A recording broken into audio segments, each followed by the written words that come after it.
good evening, everyone. Welcome to a fun episode here of I don't know if it's going to be fun or not, boys. I don't know. This is a special segment called Kool-Aid Talk, boys and girls. Um, this is going out to Michael O'Donnell in Facebook land, who lovingly puts up the Kool-Aid Man on some of our posts. I don't know if he considered us Kool-Aiders or not, but it almost fits this story, folks, because first off, I did bring the Kool-Aid. This is here, and I will be This portion of the show is sponsored by Celsius. attaboy. Yeah, to my mug here. So listen, the reason why we are doing a Kool-Aid talk is this. If you're a pessimist, welcome. If you're an optimist, welcome. No one is right about what they think of the New York Islanders this year because no one can figure them out. Last week, Gary and we didn't have the Islanders written off, but we thought it was going to be a tough thing to do to get back into this run. What we didn't expect were the Philadelphia Flyers to just lose all weekend long. But before we do that, we're going to have a quick, serious moment here. First and foremost, Jonathan Diller, our thoughts and prayers go out to him and his family, who was killed in the line of duty on March 25th. A huge Islanders fan. May he rest in peace. And again, our thoughts and prayers go to Officer Diller, and also not Islanders related per se, but is hockey related. Our thoughts and prayers go out to the Boone Jenner family. Excuse me for 1 minute. There we go. They lost their son Dawson Jenner, stillborn, March 31st. Again, we're going to send our condolences to the Jenner family and the Columbus Blue Jackets, and we hope that Jenner can come back at some point, either during this season. If not, we'll welcome him back next season. So, two quick thoughts right there. Getting back to the Kool-Aid talk here, boys and girls, we're going to welcome here Gill Martin from the Locked On Islanders podcast. He is a returning guest. Don't know why. He must have an off night tonight. Don't know why he would come back to this show. But Gill, thank you so much for coming back and joining us. How are you this evening? I'm good, and thanks so much for having me. It's a pleasure to be here. He's got a death wish, folks. Yes. All right. So I threw this at Gary last week. Joe, you weren't here. But after this weekend has come and gone, the Islanders are in the thick of things, folks. I'm going to start off with the first question here, gentlemen. And Gil, we'll let you go first. Is this the most confusing Isles season of all time? It's up there if it's not. Yeah, I mean, the only thing that's consistent about this team is how inconsistent they are. And one game they look like, they can go out and beat the Colorado Avalanche or the Boston Bruins, and then they'll lose to the San Jose Sharks. So, schizophrenia, this team is just very hard to predict. They are good enough to compete, but they're not an elite cup contender by any means. So I think they're kind of roughly in the standings where they were a year ago, either just in or just out of the playoffs. But on a game in, game out, or even shift in and shift out basis, it's hard to figure out what's coming next. Gary, we talked about, and Joe, we also talked about this, I think, a couple of weeks ago. That 91-92 team was, kind of up, then went way down, and then kind of made their way back up. You made that good reference. After what we were seeing this weekend and culminating throughout the season, is this your now most confusing team to watch of all time, or is that still 91-92? Gary, I'll let you go first. In my 37 years as a season ticket holder, yeah, this has got to be it. I mean, what's that line? Once I think I'm out, they reel me back in, and I'm sure that's what many of Islander Nation feels like now. It's like I said to most anybody that I knew or were talking hockey with, I said we're done after tonight, and they win. They pull it out with Philadelphia. They pull it last night with Chicago. Unfortunately, I didn't get to see much of the game last night because I was working the election. But yeah, I really didn't think they were going to go against Nashville on Saturday with them still really having a chance. But hey, 1 point out. Remember, and remember Florida got in the last day of the season, and remember where they finished. So it's just amazing. Joe, give me your thoughts. Is this your most confusing season, or is 91-92 still up there for you? Well, the 91-92 season, that team just consistently played bad hockey. But they got hot for, I think it was a 16 or 17 game stretch that made them jump from last place to first, but I think they ended up finishing last again. I don't remember. But this team, you just don't know who's going to show up. I mean, they're hot, then they're cold. And and Paul, we try to figure it out. And Gary, how do you go from winning 6 games in a row, playing excellent hockey, to losing the next 6? I mean, when does that happen? When you're playing good hockey, how do you just lose the next 6 games? I can't figure it out. But I have to say that I would say that this season is definitely the most confusing. Absolutely.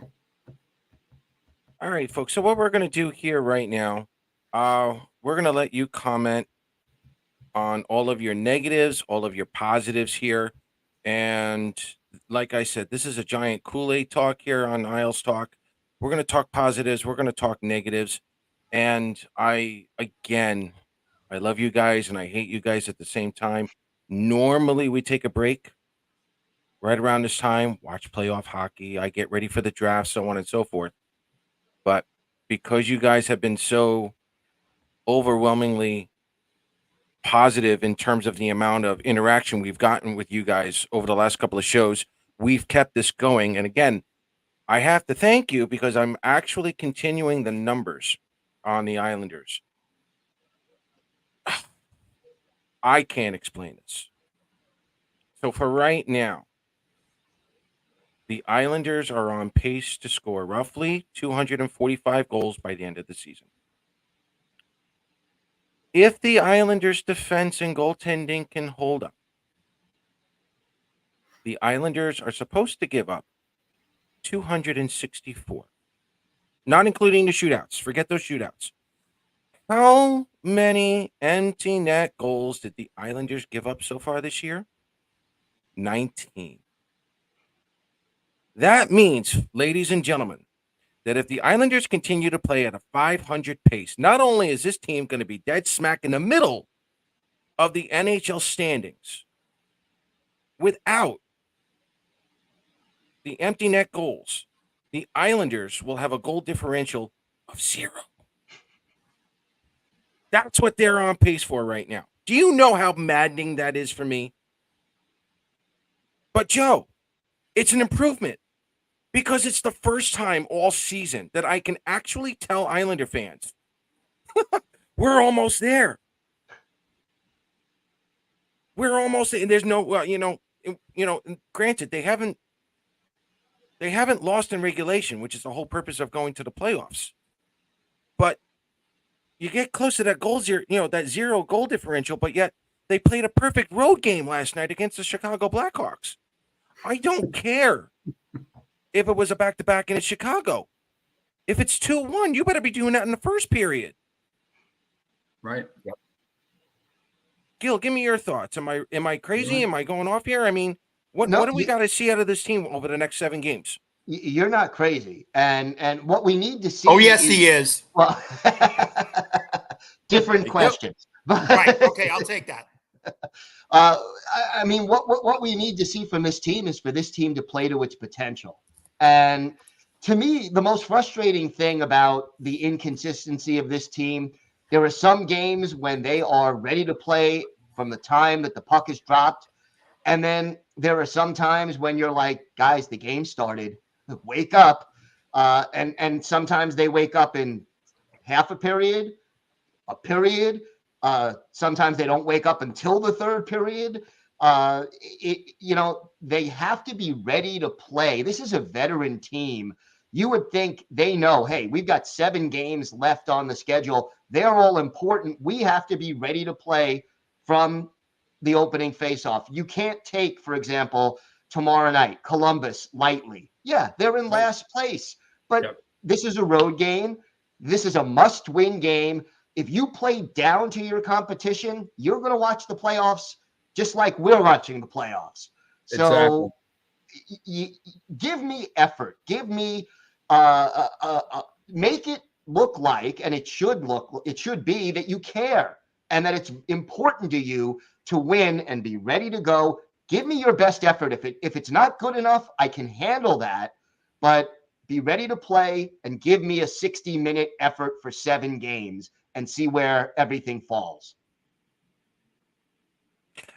Gary, I'm going to go off of this one now because Gill made a great point. Yes, this is a veteran team. But lately, Matt Martin is scoring. Cal Clutterbuck is scoring. Anders Lee is scoring. All the old farts that everyone wants off this team, they're all pulling their weight at the moment. What is it that you're looking for right now?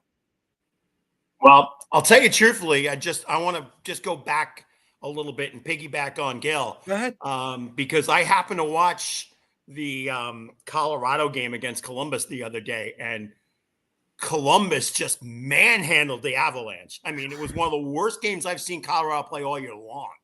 Yeah. I mean, they don't look terrible. And this is the type of team you don't want to go against because it just scares the living bejesus out of me. But as I've said all along this season, especially with this team, their body language is the worst. Because if you know if they're high, you can tell it. But if you know if they're low, if something didn't look right, that whole team looks like they're lost in some spatial continuum. I mean, I'm sure you all guys all learned when you played sports as a kid. You were always told, no matter what the score is, no matter what's going on, show the attitude, show the positivity, show you want to be there. And there are times that this team you absolutely see they don't look like they want to be there. And that's what's the killer, because the other team sees it just as much as we see it in the stands or in the press box. And that's when you go hunting bear. They gotta come out tomorrow night and put more intensity in the first 5 minutes, I think, than they put in any 5 minutes all year long. They've got to set the tempo. And this is the type of team that, like we've seen, if everything goes well, they are a very good team, and they've got some big games. After Thursday, Nashville on Saturday, the Rangers twice in a week. There's some important, and then Pittsburgh at the end of the season. So these games are all important, but they've got to set the tone right away, right here, right now, and do it. Joe, let me ask you then real quick. The Islanders are 22-5-10 when they score first in the game.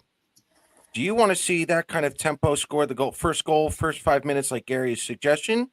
Or do you want to see something like out of last night where it's kind of like a Barry Trotz system where you just want to slowly grind them down and then take them out whenever they get tired? What do you want to see out of the Islanders? Well, under Barry Trotz, it was a different type of game. The Islanders could be down 2-0. You knew they were going to come back. They just had that confidence in them. Or if they had the lead, their identity was get the lead, shut them down. I don't know what the identity of this team is. Are we going to score goals? Are we going to shut teams down? Or just like, play end-to-end hockey, give up the neutral zone? Drew Trotz, you never had teams coming through the neutral zone like they are. You never had the D backing up below the top of the circle. The face-off dots. I mean, they're getting within 15 feet of the goalie and getting off shots. I mean, that's not good. But I don't know what this team's identity is. I really don't. They got the skilled players to win, but what's their identity? What is it? I can't figure it out. Every night you're getting something different, and in the playoffs, that's not going to work. Or to get you to the playoffs, that's not going to work. You got to come out and play the same type of game every night, and they're not doing it. So, Anybody else have anything to add? Go ahead. So to answer your question, I'd rather Yeah. see a Barry Trotz type system. Score first and shut them down. Okay. Anybody want to add to that? Oh, it makes total sense. I mean, Okay. it's it's the bad cliche, and then we've heard it enough. Even Stan said it last night. This game's the most important game of the season. How many times have we said that in the last 3 weeks? Yeah. Every game is more important than the next. Yeah. Yeah. And I'm going to go off of what Corey here did. Barzell and Brock need to lead the way. I'm going to have that as an open discussion here. Who should lead the way at this point? Because I think that's going to find out where this identity is going. Should it be Horvat? Should it be Barzell? Should it be Dobson? Because let's face it, when Dobson scores, the Islanders don't lose either. Is it Ilya Sorokin? If Sorokin is the Sorokin, he doesn't even have to be last year's Ilya Sorokin. If this guy puts up a 2.5 goals against average over the next 7 games, if he's played all of there, the Islanders are racking up points, gentlemen. Who needs to step up and form or create this identity for the next 7 games? Who do you want to see? Anybody? I'll just duplicate what Joe just said there about Bo. I mean, I've been a Bo fan for so long, and he's the type of steady, calm guy that this team needs, and he's showing it. I mean, his jaws, his swollen jaw looked so bad the other day, but that's proof of what you want out of again, not necessarily somebody with a letter on their sweater, although he's had one, but Right. he's definitely becoming, to me, the biggest fan favorite right now. Right. I mean, you guys don't see it, Joe and Paul, because you're not there, but believe me, the talk, when you're walking around, is everybody's talking about Horvat on what a deal that was, and and of course the same sentence they're ripping Lou Lamoriello. Remember, he got Bo. Yeah. Tell us how you really feel, Gary. Oh, the Celsius is kicking in, mate. I know. Gil, who do you want to step up here? To me, the key is to have either Ilya Sorokin or Semyon Varlamov step up, because the big difference between last year's team and this year's team, last year they were top 5 in goals against in the league. This year they're in the low 20s right now. Yeah. You even get me to top 10 or 12 for the rest of the last 7 games, they'll win the majority of those games. And with this playoff hunt right now, the crazy thing is none of the teams in the hunt seem to be able to pull away and consistently win. So you win, 5 of the 7 games, you're probably going to get in. And to me, the foundation of this hockey team, while I love Bo Horvat and he is a leader on the ice, if you get even, B plus Ilya Sorokin, you don't need A or A plus Ilya Sorokin, but give me really good Ilya Sorokin, and this team will win most of their games down the stretch. I believe it or not, I love Angie's comment here. They all need to step up. Part of me agrees with that, Angie.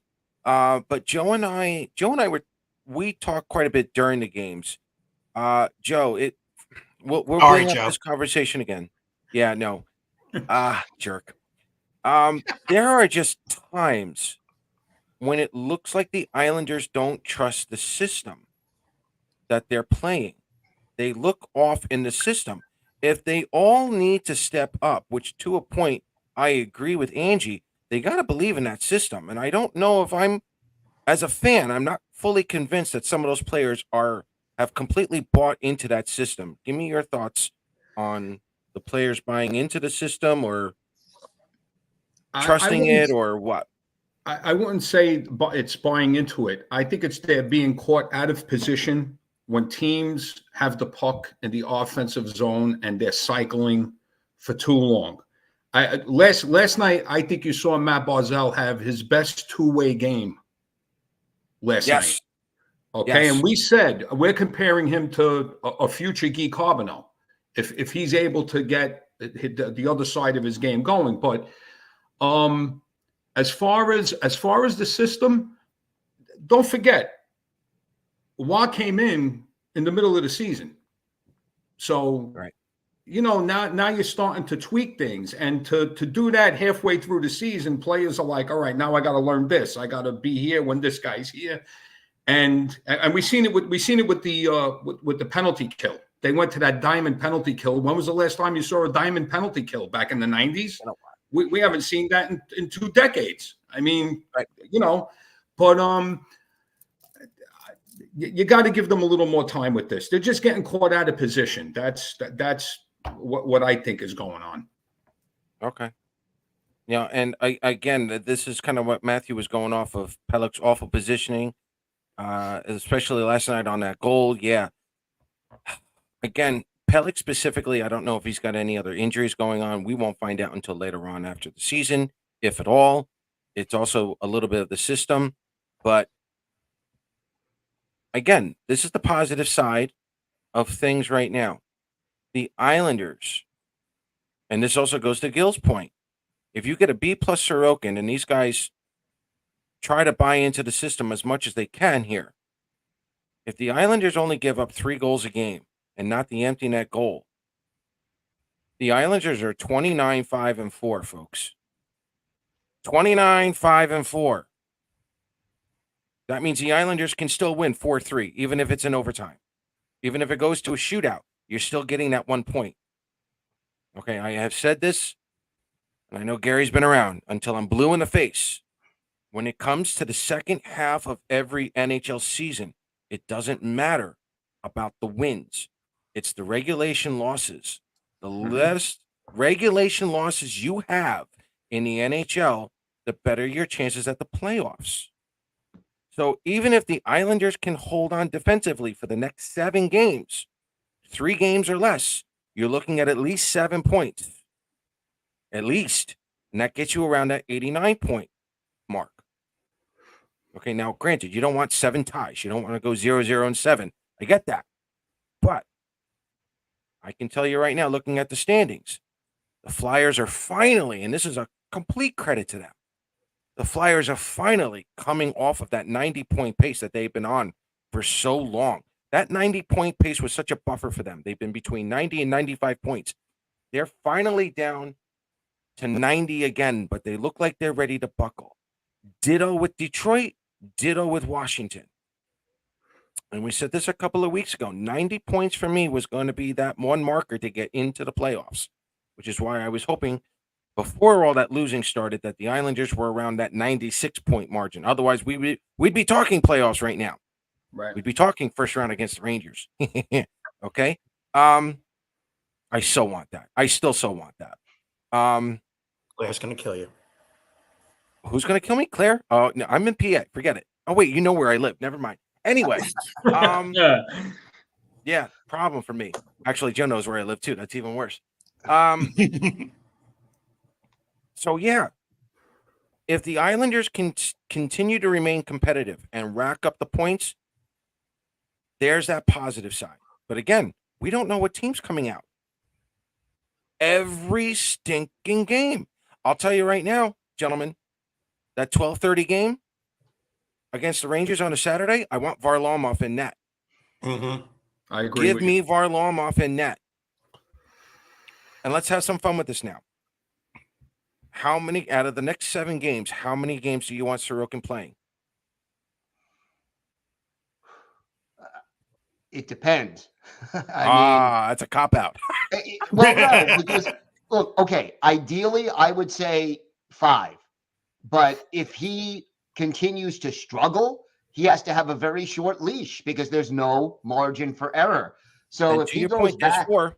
Yep. if he goes You're right. back to playing the way he was playing during his personal 6-game losing streak, you can't keep bringing him out there and hoping for better. So, I would start him the majority of the games, 4 or 5. But if he doesn't have it, you can't wait to hope he gets Right. it back. I would start Varley tomorrow. Oh, No that was my question next about it. question. I agree with that. Are you? I actually was gonna go Sorokin, but okay. I go No. Sorokin too. Not Okay. me. Volley, Go ahead. I'm sorry.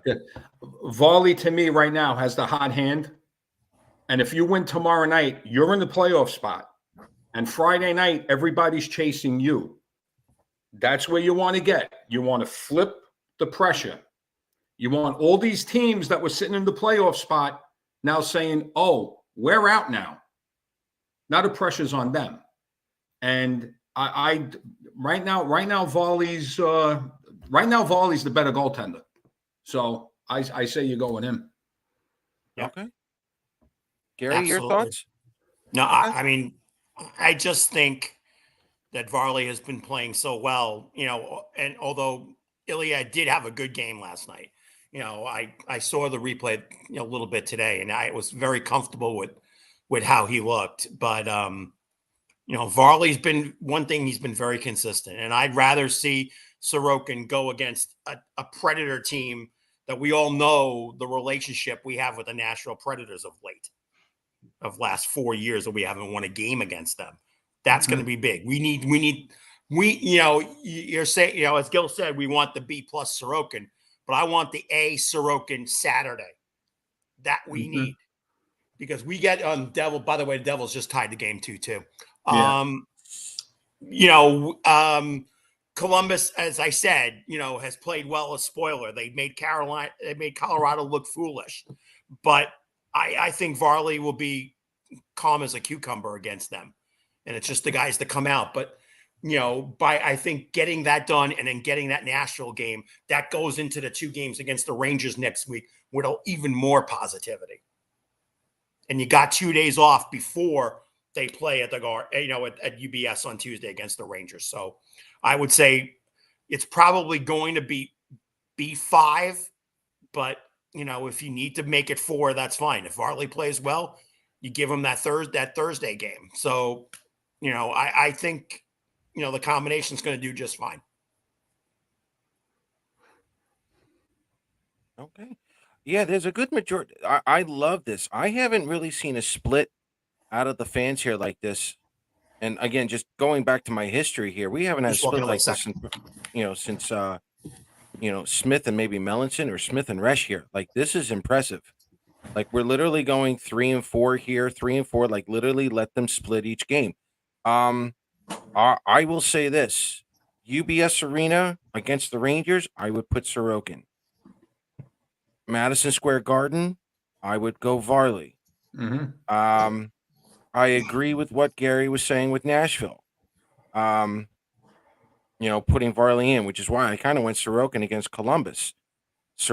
Again, if the Islanders are real close to the playoffs and they got Pittsburgh on that home game, I guess you got to ride the hot goaltender. And if they're both riding hot, wonderful. I mean, great, but that would be a great problem to have. Yeah, every other game should work. Okay. We're back to the late 70s, early 80s here, folks. Yeah. We're talking Healy and Fitzpatrick in 93. Oh, are we really? Come on. That's the closest one. Man, oh. You're not going to go Sorokin and DiPietro in snow, are you? I go Osgood in snow. How about Fischio and Potvin? Salo and Soderstrom? You guys he's now been muted. Folks, he's been muted for 2 minutes. He's in the penalty box for that stupid comment. No love for Wade Dublowitz? What's going on? Yeah. Doobie would help right now. I will take right. Doobie's Doobie's poke jack to clutch. get into the playoffs. Doobie's clutch. Yes. I would take Doobie right now with that poke check. There's no doubt about it. But again, we haven't seen a year like that since Doobie, and there was another year. Hold on. Oh, Tampa, Toronto, and the Islanders were all tied. We all had 94 points, but Toronto got in. It was the first time they got into the playoffs, and they got crushed by the Capitals in that first round. Oh, what was that year? 2017? I think it was 17, something like that. That was the Yeah. start of Austin Matthews, I think, right around that time. Yeah. Bryson Leonard. He does have us there. Yeah, Bryson Leonard with a bomb. Yeah, Yep. shame on us for forgetting that one. Yeah, Wow, exactly. we're all in the penalty box for that. Damn. Yeah, So, mute yourself. yeah, I can. I'll let You're you the speak host. now. Mute yourself. Yeah, I know. So listen, Gil. You also are a writer of the Isles Rangers Dynasties Ice Wars. What would it mean for New York to have an Islander Ranger first round matchup this year? It would be. I mean, can you believe it's been 30 years since we've had a matchup between these two teams? And yet you go back to the history 75, 79, 81, 82, 83, 84, 90, 94, and then nothing in the last 30 years. Those playoff series were, to me, the best hockey that I've ever seen. The intensity of it, the intense rivalry between the fans, but underneath it all, there is mostly respect for most people. You're dividing friends, family members, households. Yeah, we are. It's a great thing to see, and it would be great for hockey in the New York metropolitan area to finally. I mean, there's a generation and a half of fans who don't know what it's like to have a playoff matchup between these two teams. And yeah, a lot of hatred. Hatred. Yeah. But to me, the best hockey I saw from the time I was growing up until the present day has been some of those playoff series between the Islanders and the Rangers. And to me, the best single game perhaps that I've ever seen is the Ken Morrow overtime game winner in Game 5. That may have been the best hockey game I've ever seen played, with the possible exception of the Miracle on Ice game, which is not an NHL game. But Double scored. Nice. Me too. See, right now, the Isles will get run over by the Rangers. I'd rather not make the playoffs. All right, I like that. Listen, let's go a little bit more on the pessimistic side here. There are fans who don't want to see the Islanders make the playoffs, and believe it or not, I understand with a lot of those fans. As someone who covers the draft, I understand what they're trying to get at. A higher draft pick, a little more quality prospects in the system. I get all that. But I can tell you right now, folks, real quick, where am I? Don't answer that.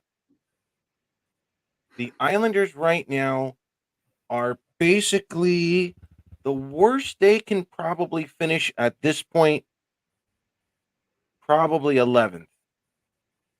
Not likely, though. Like, they really have to stink the rest of the way through.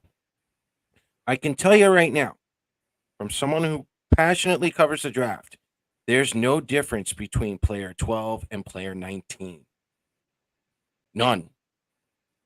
Okay, so where, yes, Don't you I usually, do want, aren't you, just sorry, Paul, just to go with that, aren't you really putting that threshold for a significant player at this draft at about like 8 or 9, and then after that it drops?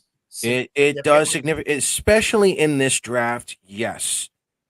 This is definitely going to be, and again, it's not that drafts are bad. It's just that when they tell you some drafts are bad, it just means the kids are going to take longer to develop. Right, exactly. Right. And for the group, that's going to be somewhere between 11 and 18. It depends, really. When they say best player available, it's not what the analysts or the scouts think, where they're going to land at 11 or 18. It's specifically where the team has them. They've got at least from 1 to 100. They've got their own list of kids. They've got their own mock draft going. So their kid could still land somewhere between 11 and 18, and they'll just draft there. So no, I do understand, not making the playoffs. But in this case, because of this draft in particular, I personally would rather see the Islanders make the playoffs. Now, let's have fun with this, gentlemen. We can't figure out the Islanders for the life of us. Is this all the more reason to see the Islanders get into the playoffs? To see what they can actually do? How much fun would this be? It's always more fun when your team makes the playoffs. Let's face it. And, Paul, you're talking about the draft. Lou Lamoriello has traded away 4 straight first-round draft picks. He has gone on the record as saying, I do not believe in a rebuild. What makes you think he won't trade away another first-round draft to pick at or before this year's draft? So we could have the 12th pick or the 19th pick or the 14th pick. If I'm a betting man, and I'm not, I don't think we make that pick if Lou Lamoriello is still running this draft. So if that's the case, get in and take a shot. Am I saying the Islanders would be favored to win any series they play in the playoffs? No, but it would certainly be more fun as a fan to see this team compete. And even if they win one series, the buzz, especially if it's against the Rangers, would be incredible.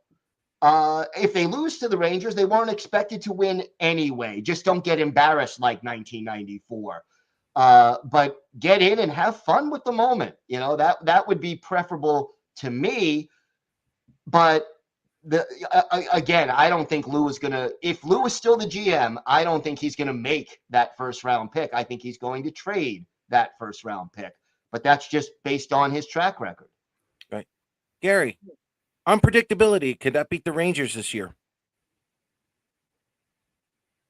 Anything can happen. I mean, again, I go back to Florida and look at that story. They were doing so well, almost dropped dead at the end and snuck in the last day. And all of a sudden they turned around completely. So yeah, can those things happen? Absolutely. They can happen. I know the woman that's about 20 feet and 1 floor up from me right now is definitely not wanting to see that first round matchup. And I'm sure she's shaking her head upstairs right now. I know she's not. Yeah, she is. Yeah, she is. She does not want it. She does not want it. That's fact. But I really think that, again, as the cliche goes, you throw everything out the window when the playoffs start. You're 0-0. Forget what you did the last 82. So anybody can do anything. We've seen it all our lives of teams coming from nowhere. I think, as we said, every game is important. I think, if they do everything that we're doing, yes, they got a shot to beat the Rangers. Do I think they will? I'm still on the fence, but sure, they've got a shot. And we should be. Absolutely. Yeah. In an emotional series, anything can happen. Yep. Anything can happen. I mean, you look back in the 80s, how many times did the Buffalo Sabres nearly knock out the Boston Bruins? The Hartford Whalers nearly knock out the Canadians, taking them 7 games, double overtime. Double overtime to lose. Yep. And why wouldn't you want your team to make the playoffs and not make money? You got to make money. They're in this to make money. They're not in this to, you know what I mean? The owners of the team want to make money. They want the team to generate revenue. And it's the playoffs that do it. Yeah. Don't forget, the Islanders are a big market team now. They're not a small market team anymore. UBS brought them to the forefront now. Yeah. It's all about making money. And you make the playoffs and nothing's going to bring more money in than playing the Rangers. And look, in an emotional series, Sorokin could get hot. The defense could get stingy. Barzell and Horvat could tear it up. Riots in Manhattan. You never know what's going to happen. No, you never know what's going to happen in an emotional series. I want them in the first round. I said that years ago. I want the Rangers in the first round. Let's go. But Joe, there's one thing I wanted to point out, and it drives me nuts. Yeah, okay, UBS Arena makes the Islanders more of a big market team. I'm still waiting for the first big-time free agent to sign with this franchise because they've never, in their history, signed an A-list free agent in their prime. I agree with you. Yep. You're right. Yeah, well, who was the closest one? What's his name? Matt Molson. Matt. No, look at this. His name just popped out of my head. Long day. Mark Streit. Mark Streit. No, the Russian guy. What's his name? Married to the supermodel. Yashin. Not Yashin. Yashin. That was a trade, wasn't That it? was a trade. It was a trade. I'm sorry. Yes, that was a trade. Yeah. Yes. Yeah. Big, Yeah, we've gotten big time players by trades, but we've never signed the guy. Right. Oh, now you got me Yeah, thinking. look. Wow. Yeah. That's See, right. when was the last Yashin big was time a free trade. agent? And the Islanders. Yeah, we're not worried about how they play. How they find 7 games. Look, if the Islanders lose to the Rangers in a sweep, but it goes to 3 overtimes, I'm happy with that. Show us the emotion that we're all looking for. Okay, it's not like we're looking for the win here for the Islanders. We'll be pessimists at this point. Do we think right now the Islanders could beat the Rangers? Probably not. No. But the NHL needs this, folks. That outdoor game at MetLife Stadium was one of the most watched games of the year. The NHL needs the Rangers and the Islanders to literally hate each other for 2 weeks. That's drama. That's going to bring in more views. Okay? I want to see Martin and Clutterbuck gang up on what's his name that got kicked out tonight? Rempe. Okay? I want to see that. I want to see the old farts go after Rempe. I want to see Lafreniere on his butt when Pajot knocks him over. I want to see all that. I want to see Keandre Miller get into it with our guys and Jacob Trouba, as long as Jacob Trouba stays, keeps it clean. I want to see that. Everybody wants to see that. It would be a huge boost for New York altogether. Every single bar and restaurant will sell out. It would be a huge boost. And like Joe said, it's about the money. So, yes. And it's also about the atmosphere. It's the atmosphere. It's the motivation. Look, Islander Ranger fans at Madison Square Garden during the playoffs. Islanders and Ranger fans at UBS Arena. There's nothing like it. There's nothing like it. You would literally have the state of New York in 2 arenas fighting each other, yelling at each other for 3 hours for 2 weeks straight. Come on. You want to see that. One word, passion. Yeah. And this from the man who lives in Pennsylvania, hasn't been to UBS Arena since it's opened. Where's the mute button? Where's Can the mute I button? bring up Where's a the mute point? button? Yes. Go ahead, try it. Since we're talking about the Rangers, look at the 2 types of teams that knocked them out of the playoffs the last 2 seasons. All right. You had Tampa Bay go down 2 games. They came back and beat them. The Devils went down 2 games. They came back and beat them. Why? Because they grinded them. Right. You grind them down. You play along the boards. You don't let them skate. You hit them. They're not built for a 7-game series. They're not built for that. No, the Rangers are not. All right, Nick, listen, except for Gill, you guys are in fantasy land. Well, yeah, that was a part of the show tonight, but what do we go a little more specific here, Nick? We're not picking on you. We just need to know what perspective you're coming from. Are we talking about Lou firing and whatnot, or what topic were you trying to bring up? So, well, with all due respect to Nick, and again, he's absolutely 100% entitled to opinions. I try to be as a positive, and again, anybody that's ever watched us in the last years and read my writing and anything else, and everybody here that's on the show can attest to it. I'm always going to look for the positive. Sure. Yes. And Nick, you're right.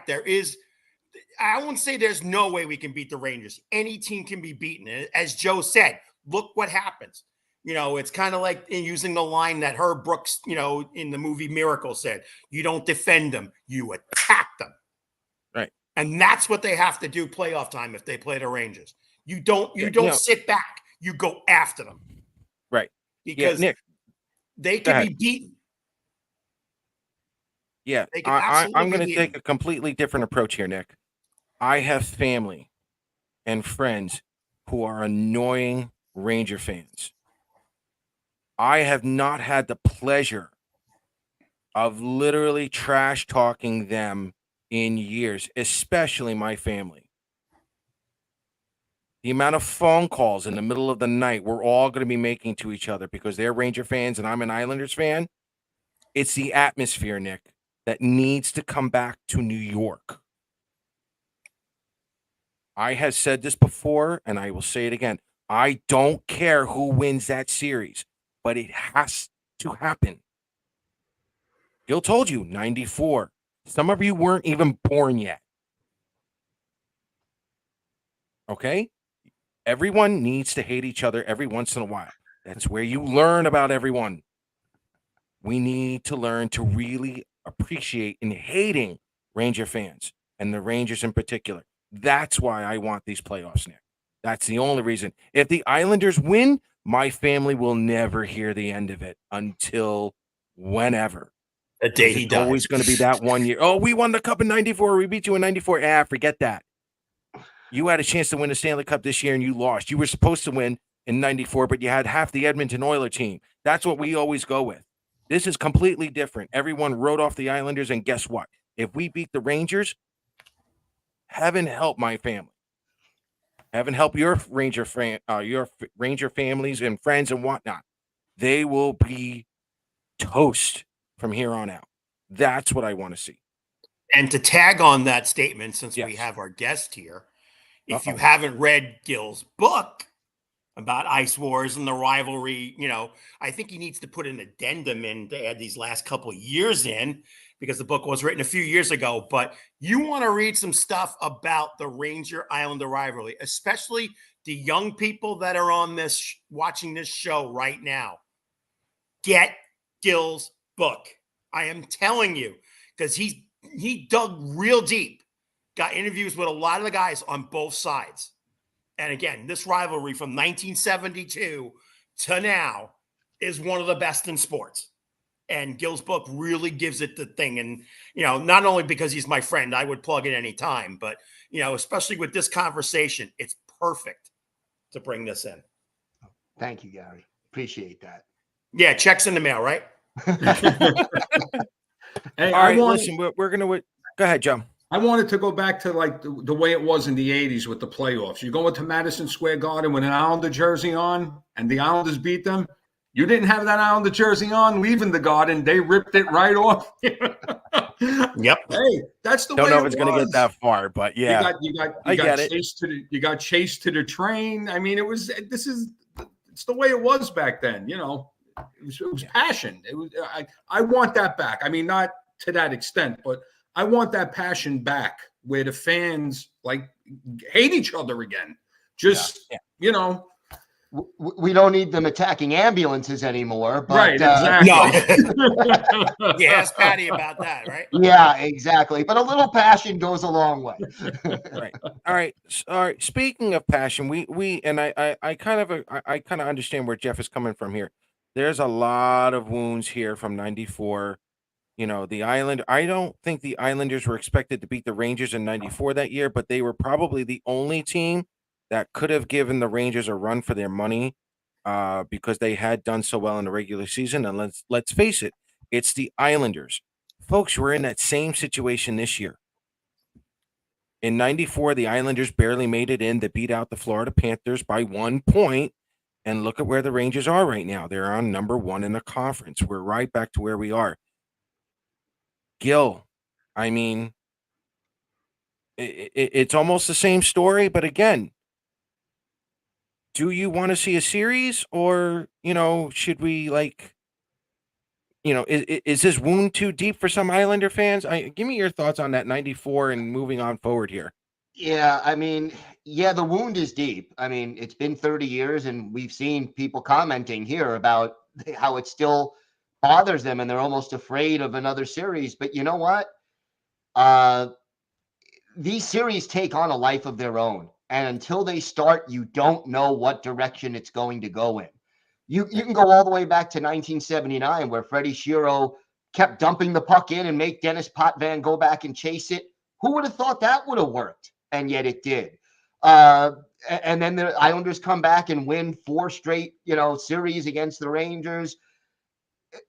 Just it takes on a life of its own, and the quality of the hockey and the intensity of the rivalry and the fan relationship, it is worth it, win, lose, or draw, just to have another one of those series. 30 years is 29 years too long to go without one. I agree with you. Go ahead, Joe. No, I agree with everything you said. It's good for hockey. It's great for the tri-state area to have that rivalry back. And you got to realize something. It also affects the Devils and the Flyers. If the Islanders and Rangers get that series going, then they're going to want to get back into the thing, against either the Devils or the Rangers or the Islanders. And it's just good for the old Patrick Division teams. Right. That was hockey back then when we had the Patrick Division. That was a rough division. Till we lost the Atlanta Flames. Yeah. Yeah. Well, again, we're still going back 20 years, because you had the 93 Isles, you had the 94 Rangers, you had the 94 Devils, you had the 95 Devils. 93, 94, 95, 96. It was, you were guaranteed 1, 2 of those teams in the playoffs, and they were rivalries back then. And that's when they were taking out Pittsburgh. And Pittsburgh was supposed to win 3, 4 cups, and hello Metro, the local Metro. We took care of all of that. Right. So we need that back again, and again, I think the Devils are going to fix themselves at some point. Moving forward. Is there anything else we need to cover here before we let the chat room come out with more questions here? No, let's bring it to water cooler talk. That's the best part of the All right. show. Actual water cooler talk, folks, here. If Sorokin had stood tall in that outdoor game, then we would have won. The Rangers should vulnerability, and they want no part of us. I see that sometimes. I see that out of the Rangers sometimes. Again, I think that's what we were talking about. Over the next 7 games, who's going to step up? Who's going to be that identity? Who's going to be that Islander who steps up heading into the Rangers? If I'm assuming, hold on, let me make sure I get this right. It looks like right now we are probably going to have the Rangers in the first round. I don't think Boston's going to catch up to them. Let's just have fun and say the Rangers would be our first round opponent for the show. If Sorokin's standing on his head, me personally, I know you guys love Varley, but Sorokin against Sorokin. Yeah. But Sorokin's got to prove himself. I grant you guys. Sorokin's got to prove himself. He does. And I'll say one thing, too. There's 2 games left between the Islanders and the Rangers before the end of the regular season. Win one of them. If you set up that playoff series and you win one of those 2, it could make a big difference. And I'll even go back to 1975, which was the first year the Islanders made the playoffs. And I forget who I interviewed for the book, but they mentioned that one of the last regular season games, the Islanders beat the Rangers that year at Madison Square Garden. And it gave a young Islanders team confidence going into their playoff series in 1975. And the Islanders ended up winning that series, and nobody gave them a chance that year either. Think about this. Let's just fast forward. You could have potentially 9 Ranger games in 21 days. Think about that. Minimum I of will 6. be disowned. Think about how much the drug companies are going to make with the amount of Xanax that's being The liquor used stores in the tri-state area over that time. High blood pressure medication. Yeah, okay. Sign me up, guys. Sign me up. Defibrillator sales are going to go through the roof. Yeah. But yeah, People you will got go it. missing. Like as Gill said, you got to come out. Obviously, they may need both, but you got to come out at least 1 out of 2. And you know what? I mean, looking at the schedule and looking right now, over the next 10 days, I'll have to send some some New York bagels up to my friends in Buffalo, because they're going to be the ones that are really going to help us get to that Ranger first round series. Yep. Buffalo's going to be so important, and the teams are everything is falling into place. It's like, when you knock down that house of cards and everything's falling right. So far, it's falling right. So all the Islanders got to do is keep up their game, keep the positivity, keep the I don't want keep the facial, keep the continents going, because Right. when they show it down, forget it, they're done. But they got to come out, like I said, they got to come out balls a blazing tomorrow night. Have to set the tone. Yeah, no, I was going to say, yeah, keep that positivity, but you keep that negativity as well. It's like Joe and Gill have been saying before. We need to see a full effort. We need to see that passion, and that's what we haven't seen from this team so far. They need to bring everything. They really got to start doing that. And again, I know Jeff's like a lot of fans at the moment. They're worried that the Rangers are going to crush them. Stop worrying about it. They got to get there first. If they get there, let them play. It's honestly, it's not about winning the series. It would be great if they did. Keep it for as long as you can. It's just reintroducing this fan base, both fan bases, to what a rivalry really is. Think about it. The Mets and the Yankees, it's a Subway Series. We don't really think about it too much unless you're actually at the stadiums. It's done every year. Okay. Giants and Jets, forget it. Okay. The Knicks and the Nets, honestly, the Knicks were only relevant until this year. We'll see how that far, we'll see where that goes. If you bring in the Islanders and Rangers in a hockey game in the playoffs, and like Gary said, 7 games in 21 days, that changes the entire landscape for every Islander fan and every Ranger fan. You want to see it happen. Don't worry about the past. Bury the past. Yep. Bury that past, guys. One game at a time. Let's win tomorrow. Absolutely, Mark. That's all it is. We are jumping the gun. Yeah, set the tone. Need a statement in Columbus. All right. What kind of statement, Ryan? And this is for all 5 of us here.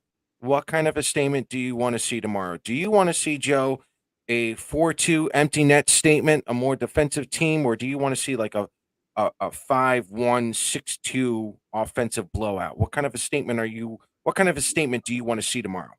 I want to see a 2-0 or a 3-1 game.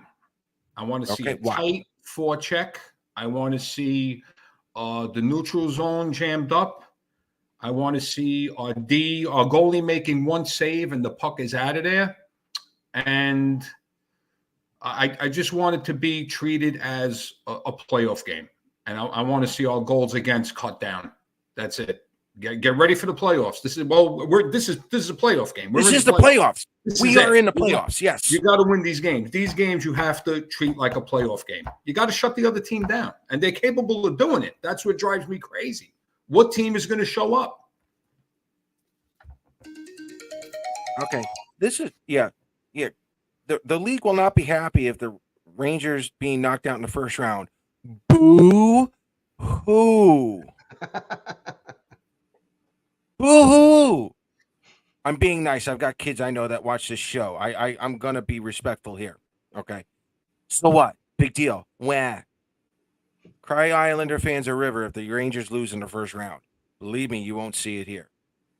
Do me a favor. All right, read Huck's, what Huck just put up.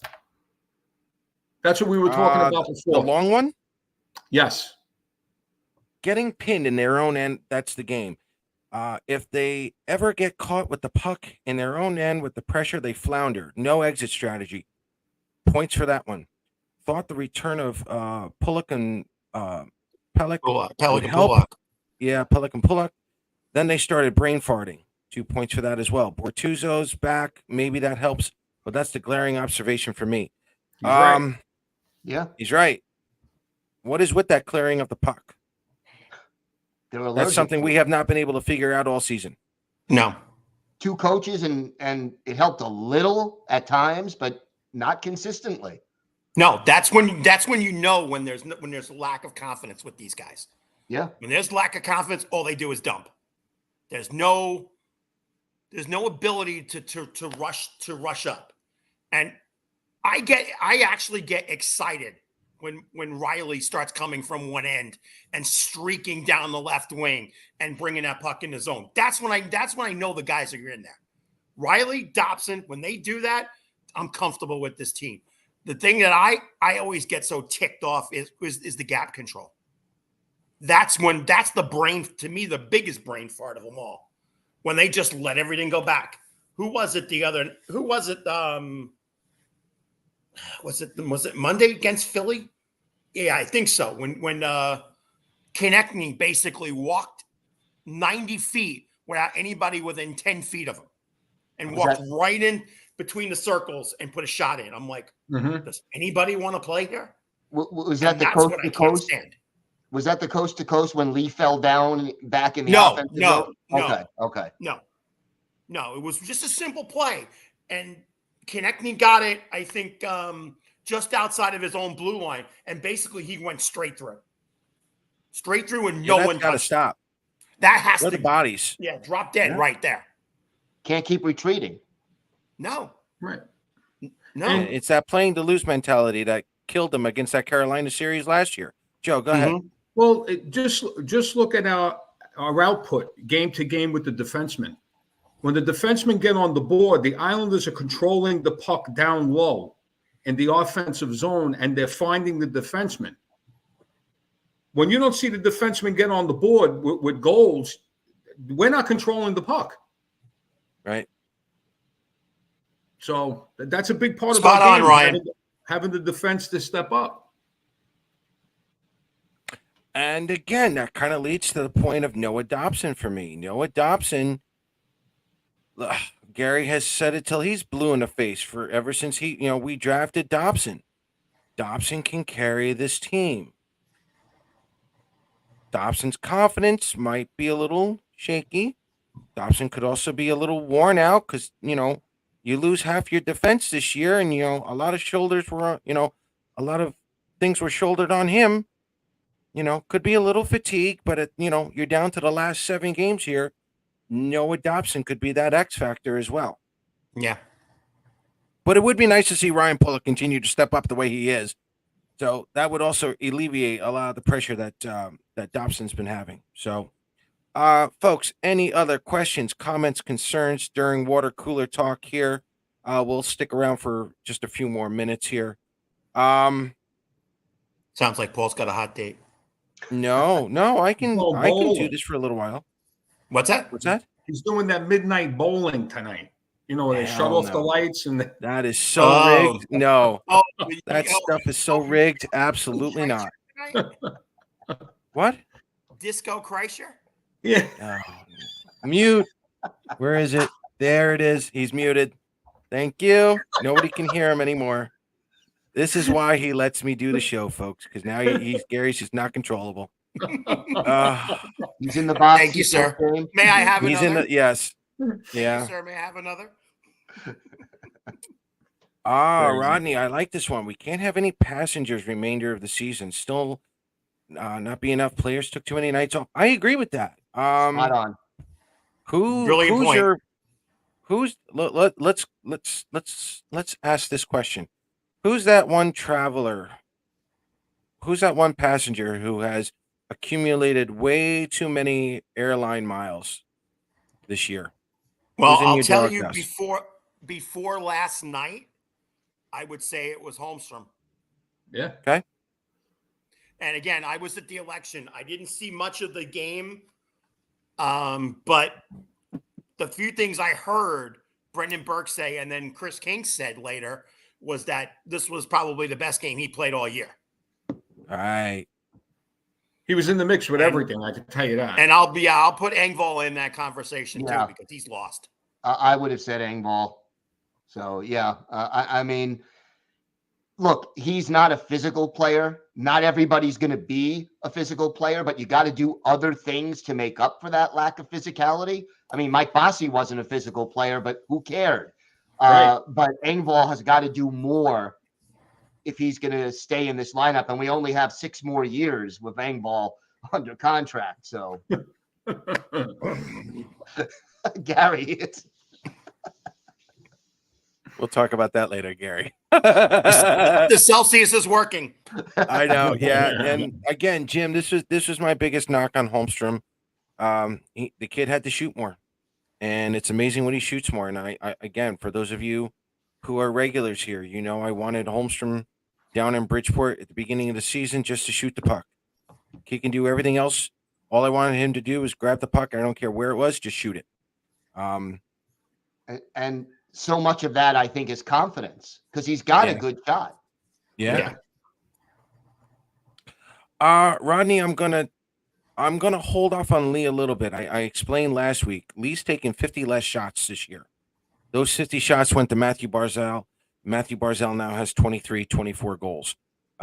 Lee's up to 19. I think he'll eventually get 20.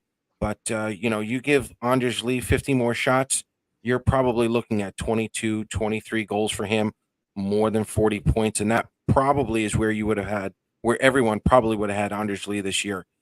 Granted, the hustle probably could have been better. I'll give you that. But numbers wise, when you're put on the line with Matthew Barzal, your job is, in him in particular, get down to the net and let Matthew Barzal skate around. That's it. That's his puck possession. That's what he does best. Matt Martin, he is showing up when it matters. Again, we were talking about this before. Matt Martin is stepping up. Kyle Clutterbuck has become a sniper once again for a little while longer. Anders Lee is even scoring a couple of goals here.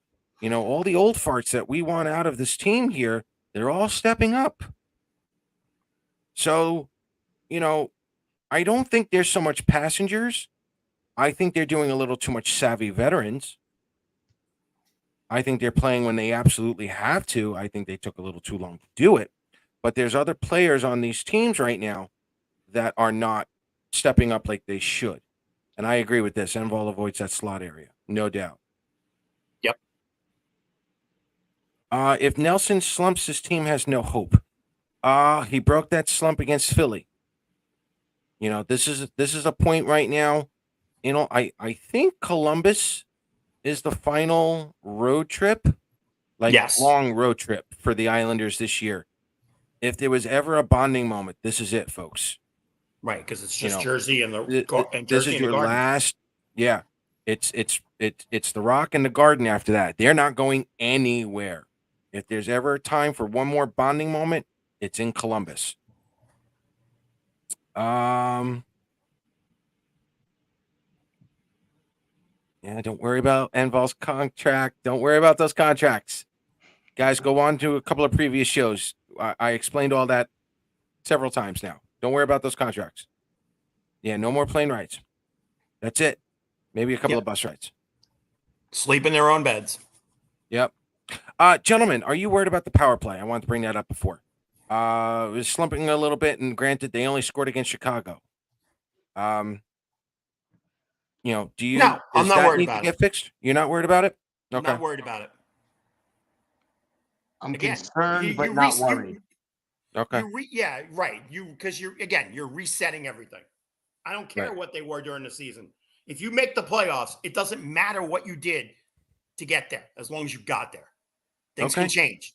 We saw it. We saw it in the playoff run in the last season at the Coliseum. Things weren't that good. They turned it around in that Pittsburgh series. Yes, I think they can be fine. See, the power play, I'm concerned but not worried. The penalty kill, I'm worried. Yes, agreed. Is that on the team or the goaltenders? Yes. Or both. Little both. Yeah. Little both. It's both. And the thing about Sorokin, he's got to play his angles better.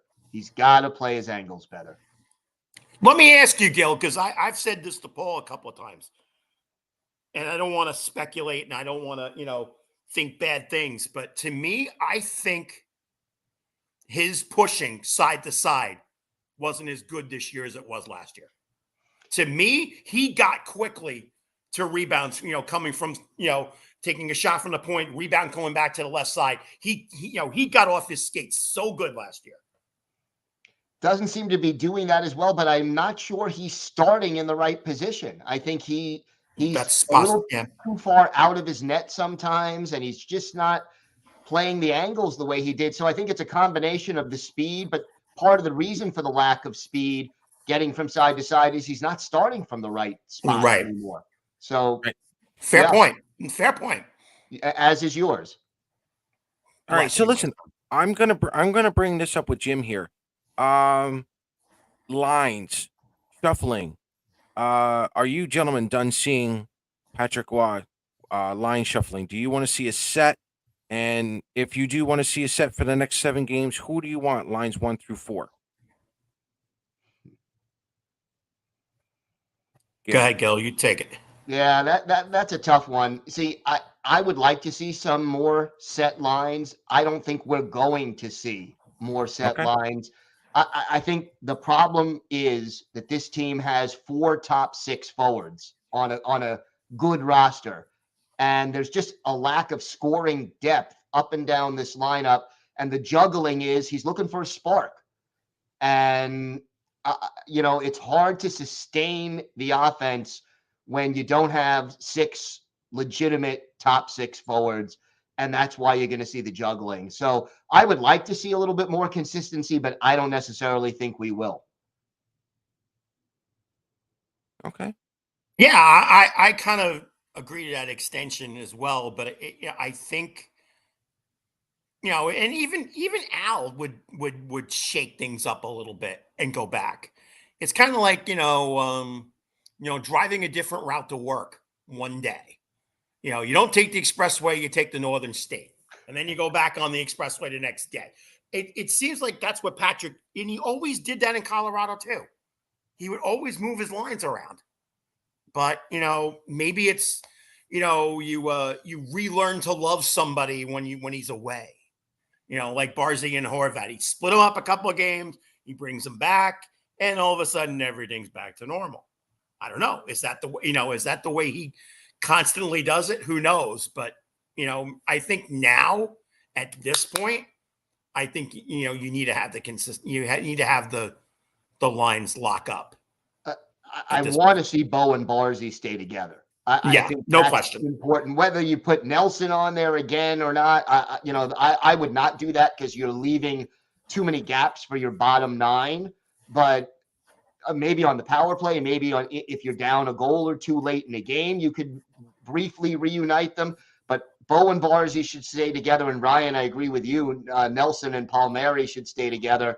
And one other wild card here. We know Palmieri is streaky. If he can get hot these last 7 games, it would be huge for this team because he can carry the offense when he's really, really hot. I'll go. All right, so let's have fun with that.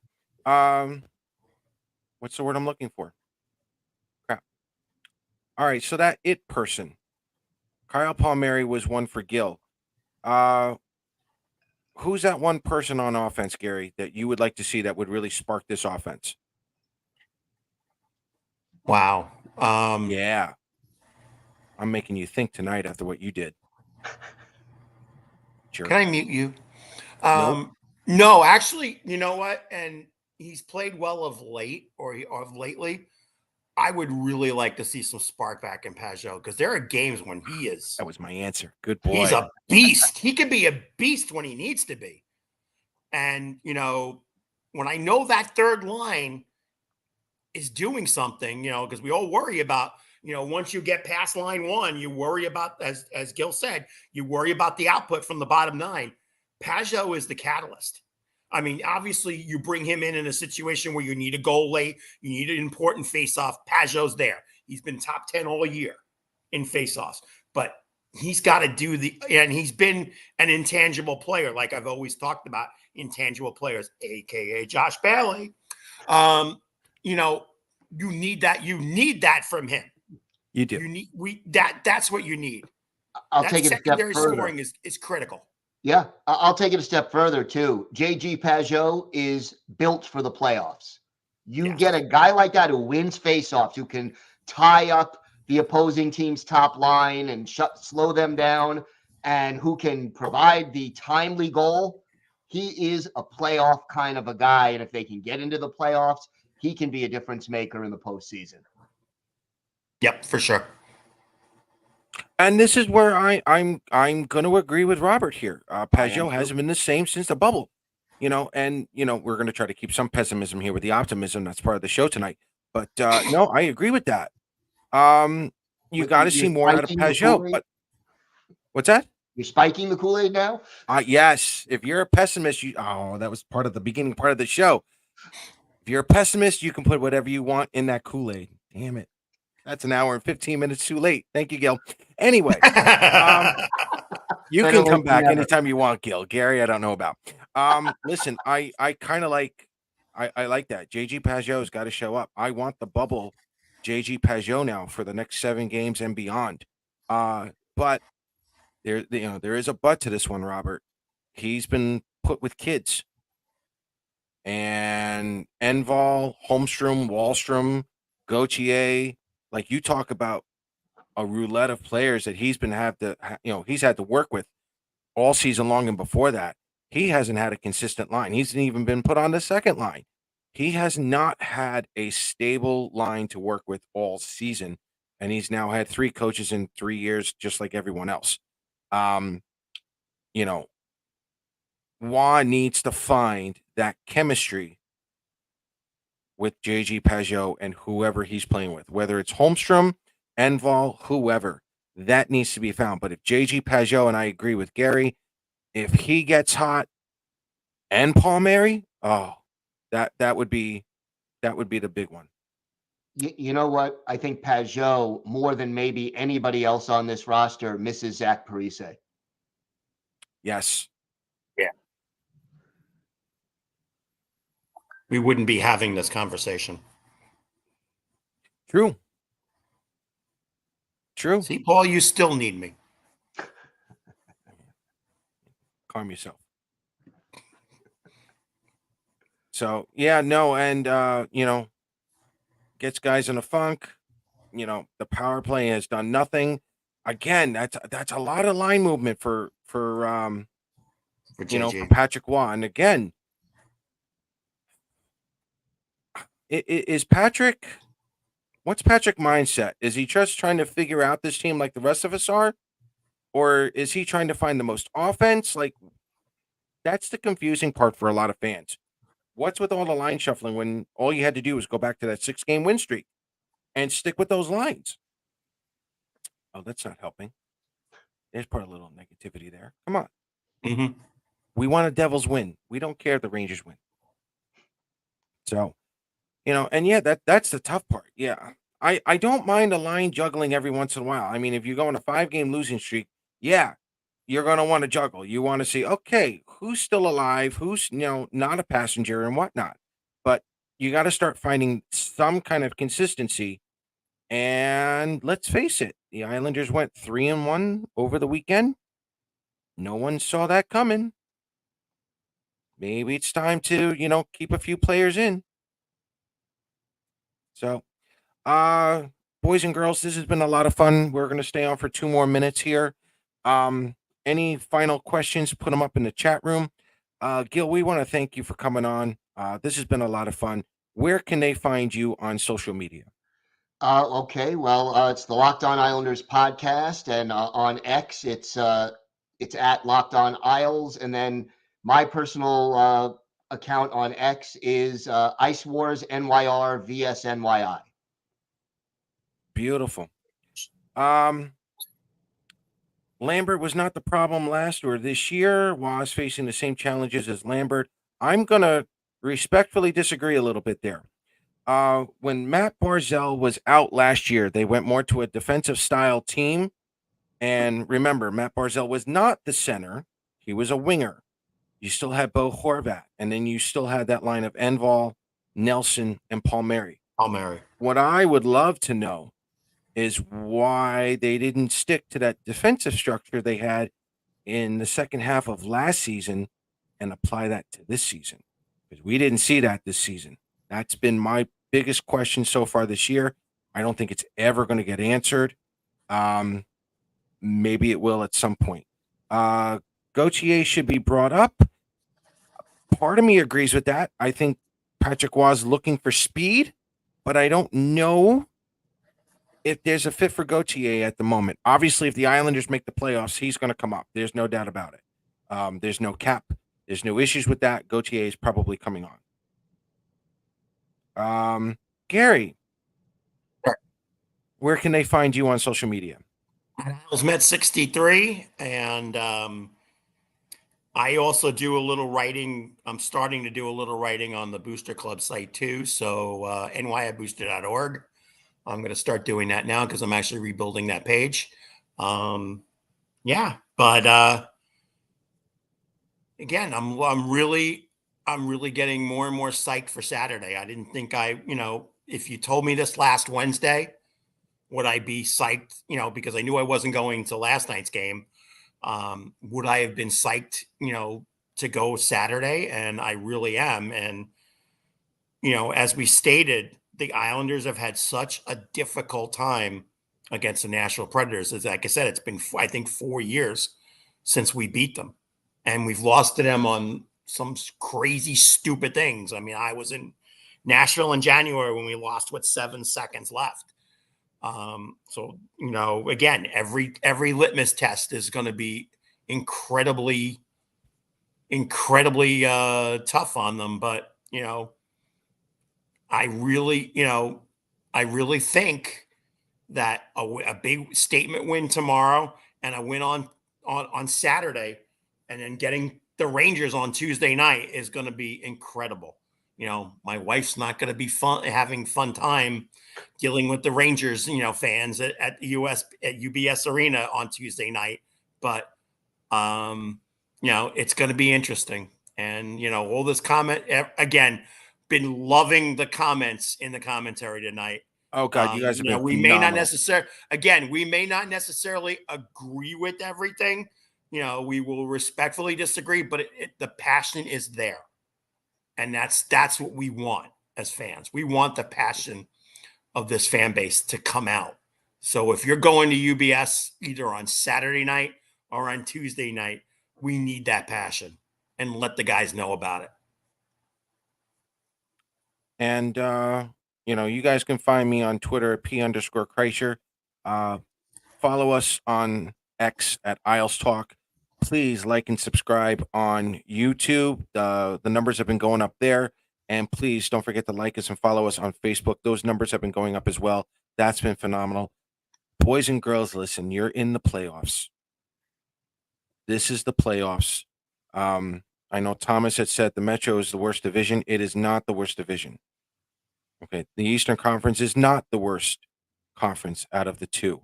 This is the only conference right now that actually has a playoff race before the playoffs actually get started. The playoffs actually started last weekend when Philadelphia started losing and the Islanders started winning. There are now 4 teams going for 2 spots. Welcome to the playoffs, boys and girls. You are here. All the negativity about this team is correct this year. All the positivity about this team is correct this year. No one is ever going to figure out what happened to this team this year. Everybody's right. You're all opinions. You're all right. Your opinions are correct. If the Islanders don't make the playoffs, you get a higher draft pick. True.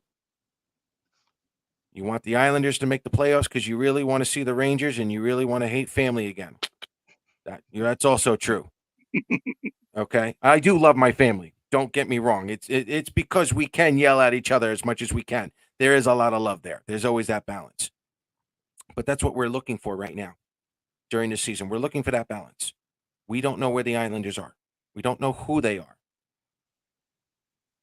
That's what we're going to discover over the next 7 games and then some, hopefully. So we appreciate you coming on. Next week, we are going to do a show. The following week, we will not be doing a show because that's the final game of the season, and it just happens to land on a Wednesday. It's the last game against the Pittsburgh Penguins. I still might go to that game. I'm not sure yet. That'll be my first game. So, to Gary, I know. I know. God help you all. Oh, God help me. I know. So, ladies and gentlemen, thank you for coming on. Listen, you're in the playoffs. Take your positivity, take your negativity. At this point, throw it out the window. It doesn't matter. You're literally running on emotions. Let's call it for the next 3 weeks. That's what we are down to. This is what the playoffs is all about. You throw out the stats, you throw out all the paperwork, everything you worked hard for, all you little brainiacs out there thinking you're going to make the playoffs, throw it out the window because it don't matter. You're in the playoffs right now. You are now running on emotion. Like Gary said, if you're going to UBS Arena, bring your emotions, bring your passion, bring everything with you because this is it. This is what we play for. This is what we watch for. You want to playoff hockey? It's here. You want to have one last thought to make you sick? I'm watching the TNT feed and they just showed Dancing Larry. Oh my God! There's a moment you really want to, well, leave it at that. Yeah, we're gonna leave it at that. That was bad. Gill, thank you for coming on. Hopefully we'll have you on again. Gary, I'll think about it. Ladies and gentlemen, have a great night. See you around. Let's go Islanders, and we'll see you next week.